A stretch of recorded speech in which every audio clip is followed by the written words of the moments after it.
Now, my next guest is brilliantly placed to talk about the costs and benefits of this nuclear submarine deal. He's headed up ASIO, our National Intelligence Agency. He's run the Department of Defence, he's run the Department of Foreign Affairs, and he's been our ambassador in Washington. Dennis Richardson, welcome back to the program. Thanks for joining us. Did this decision, this announcement yesterday, take you by surprise as much as it did the rest of us? Yes, it did. I very much welcomed it. It's the right decision for the long term, a rather messy way to get there, and we certainly need to properly engage with the French.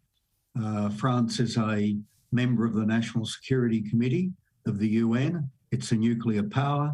It's an important player in the EU, and quite frankly, it's more engaged in the Pacific and more important to us in the Pacific than the UK.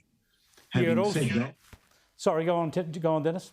Yeah, having said that, it was the right decision, even though it's going to be a gigantic challenge to deliver it.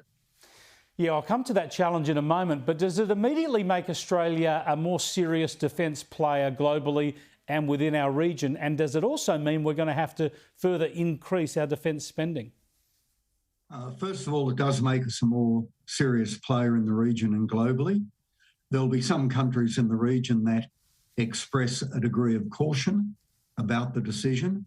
Behind that, however, I think it will be largely positively received.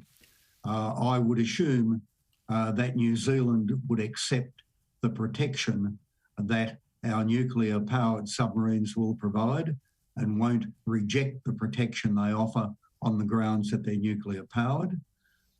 It will be costly, and the defence budget will need to increase. What of this criticism that people say it makes Australia more of a military target? Simply don't understand that at all. Quite objectively, we have been in a formal alliance with the United States since 1951. We've had joint facilities on our own soil for around 60 years, including Pine Gap. We were heavily engaged in the Joint Posture Review of 2011, with the decision taken to rotate the Marines through Northern Australia. We buy most of our military equipment from the US, and this decision, I think, is simply a natural step. It's in our national interest, and rather than making us less safe, it will, I think, significantly enhance our maritime security. We've talked a little bit about the reaction from China, the bellicose rhetoric we've heard from China, but what do you expect China to do in the real world? What will it physically do to react to this, perhaps militarily, but also perhaps in a trade sense? Militarily, I doubt whether they will do anything. China itself has modernised its military over the last 20-odd years. A lot of that is quite understandable and is natural for a country that has gone through the economic transformation of China. However, it's a bit rich for China to talk about an arms race, given what it's done in the South China Sea.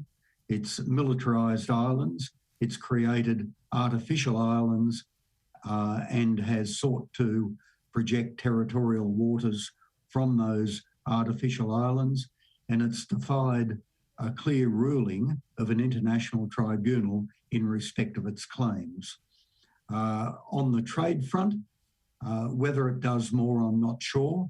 I think over the coming years, we should expect China at some point to announce a reduction in its iron ore imports from Australia as it brings, as it starts to bring on board its ventures in West Africa. Now, what about the difficulty of delivering the project? Now, obviously, it should be easier because we can work more closely with our allies rather than building submarines with non-alliance partners, and we should be building models that have already been built. But it's still going to be a massive challenge, isn't it? Because we don't have the expertise here. One, we don't have the expertise. Secondly, we simply can't copy a model of the Virginia class or the Astute because both of those submarine types are nuclear armed. Ours will not be nuclear armed. The Virginia class takes a crew of about twice the number we have on the Collins. The Astute class, about a third more of what we have on the Collins. Building a nuclear-powered submarine, particularly in terms of the safety angles, will be a significantly bigger venture than anything we've undertaken in Australia up till now. It will be a project with a high degree of difficulty. It will be high cost, but it will be worth it. There's been a fairly ambivalent reaction from Indonesia today. It'll be important to make sure that the Indonesians are comfortable with this move, won't it? I think over time the Indonesians will become comfortable. They had a cautious reaction to the decision to rotate Marines through Northern Australia, but over time they came to see that that was not directed against them and indeed served their own strategic interests. And I think over time they will come to see this decision in the same way. I think their cautious reaction initially is to be expected, and we will need to engage very closely with them, as we will do over the coming months, to reassure them.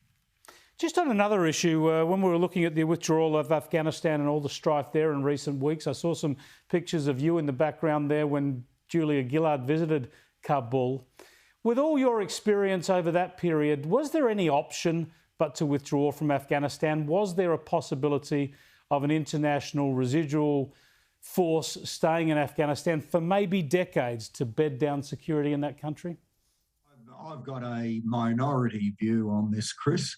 I believe there was.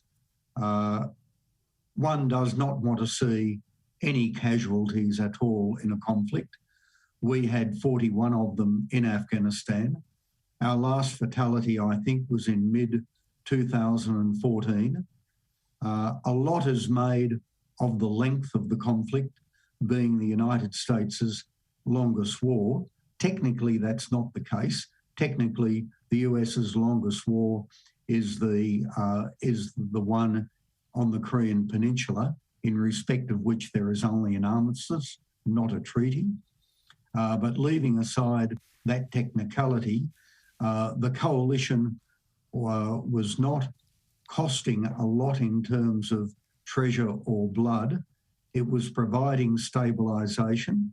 It was not seen as an occupying force by the majority of Afghanis.